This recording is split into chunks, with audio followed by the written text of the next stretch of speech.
यहाँ के इंसाफ पसंद तमाम तर वोटर से, बिलखुसूस मुसलमानों से और दलितों से मैं गुजारिश करने आया हूँ।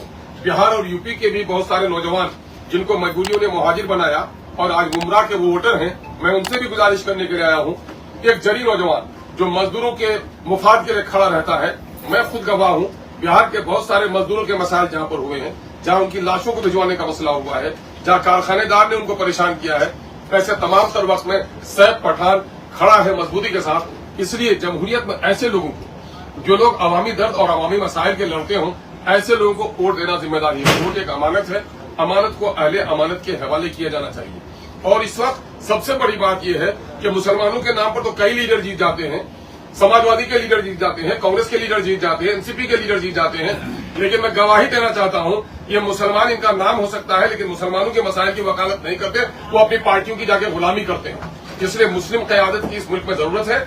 इस मुल्क में अगले पिछले तमाम तर जातियों ने अपनी जमात खड़ी कर ली है। जिस तरह जिस्म में सर नहीं हो तो वो लाश है, जिस कौम की कोई क़यादत नहीं है वो कौम भी मानिंद लाश है। इसलिए क़यादत की इस वक्त जरूरत है।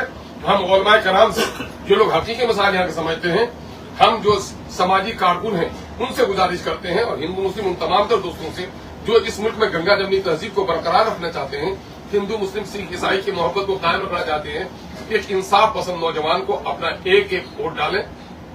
इस वक्त बेइंतहा दौलतमंदों के मुकाबले में एक शख्स खड़ा है, आहनी चट्टानी ताकत के साथ, वो अपने किरदार की बदौलत खड़ा है और आवाम की हमायत की बदौलत खड़ा है। मैं समझता हूं कि वक्त का फिरौन भी हार जाता है।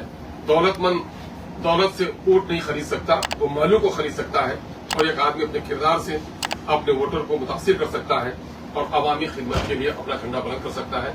एक एक लोग साथ दें और इनको जीतें।